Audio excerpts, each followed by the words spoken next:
Every time you check your phone, the housing market tells a different story. One headline warns, slowdown is coming. Another claims prices are surging again. On the one hand, your friend's townhome in Plainsboro just got sold over asking price. Whereas on the other hand, a home in West Windsor has been sitting on the market for over 60 days. So what's going on? It feels like the market is playing two different songs at the same time. So if you are a homeowner, of course you're wondering, is my home worth more or worth less?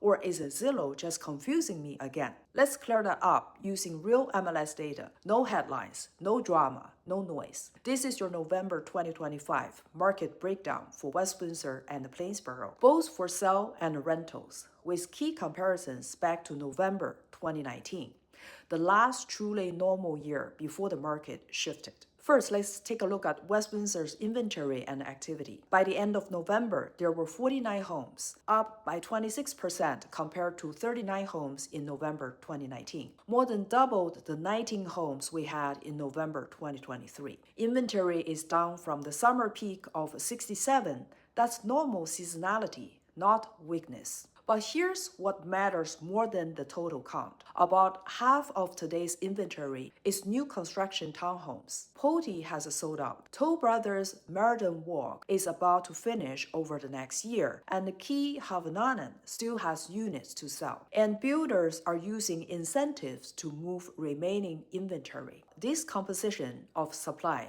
matters because resale homes remain extremely limited, even though the headline number, 49 homes, looks higher. In November, there were 21 homes came onto the market, down sharply from the spring peak of 52. Again, normal for this time of the year. 15 homes went under contract and 14 homes closed. That's a steady, predictable pace for late fall. The market is not sprinting, but it's definitely not stalling. On average, homes stayed on the market for about 60 days, up from the spring lows, but in line with a calmer, more methodical buyer pool. As far as the prices are concerned, this is where West Windsor homeowners should pay attention. Median list price back in November 2019, it was $649,000. In November 25, it was $776,000.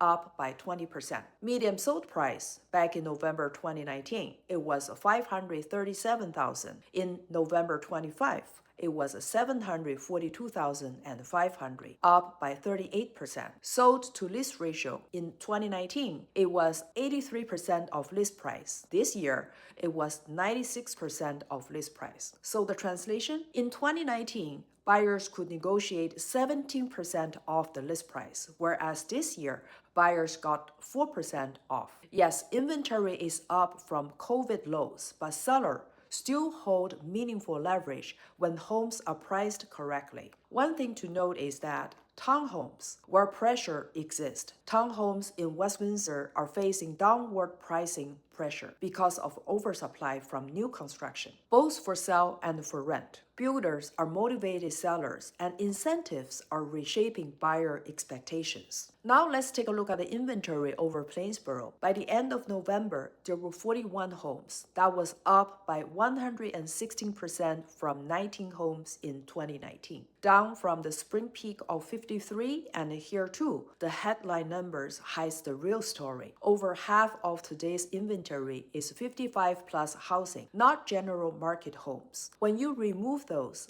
Plainsboro is still facing real housing shortage. In November, 13 listings came on the market and 11 homes went under contract. That's surprisingly strong for such tight supply. And 7 homes closed, but with a dramatic pricing shift due to mix of homes sold. As far as the prices are concerned, the median list price back in 2019, it was $392,000, and this year it was $599,900. It went up by 53%. Median sold price back in 2019, it was $500,000, whereas this year it went up to $865,000. That was a 73% up. Sold to list ratio back in 2019, it was 128% of list, whereas in 2025 it was 144% of list. The huge reason for that job. Many 2025 listings were condos and townhomes, whereas the homes that were sold were mostly large single-family properties. So let me use an analogy. It's like reading a menu where the appetizers are printed at the top, but the entree are what people end up ordering. Same menu,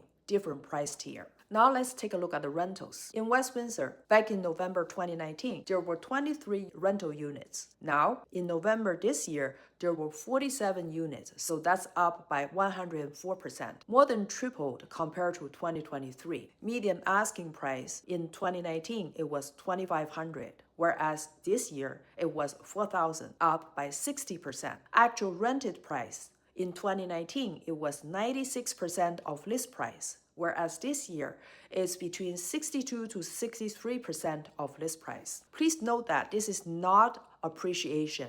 It's oversupply. Why rents feel inflated on paper? Because many townhomes were added to the rental pool. Some unsold listings were converted to rentals, plus 500 plus Avalon units, over 150 units by garden communities along Route 1. With record high new build supply offering incentives, landlords must compete directly on condition and price. Expect elevated vacancy rates until the imbalance clears. Now, Plainsboro's rentals. Inventory increased from 10 units in 2019 to 23 units today. That's up by 130%. Asking rents rose from $1,750 to $2,500. That's up by 43%. Rented units now close at about 96% of list, up from 82% in 2019. Plainsboro's rental market acts like a pressure valve. When buying gets harder, demand shifts into rental quickly. So what all this means for you?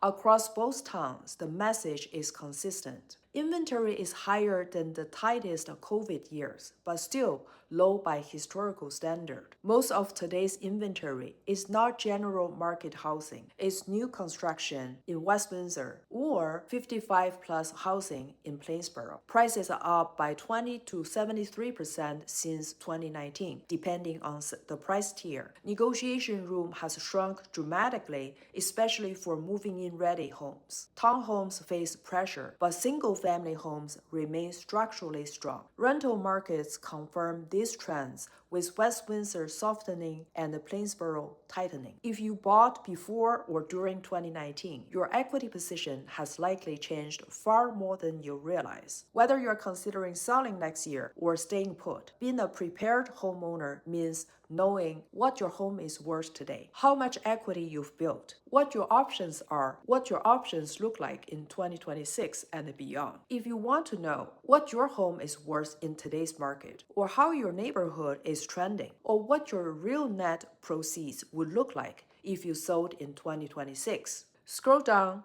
to the link below. You can request a free detailed home value report, review recent neighborhood sales, or book a quick call so we can plan your next steps together. Whether that's moving, refinancing, or simply protecting your equity, the market rewards clarity, not guesses. If you want real clarity, I'm here to help with real data, no headlines. Thanks for watching. I will see you in next update.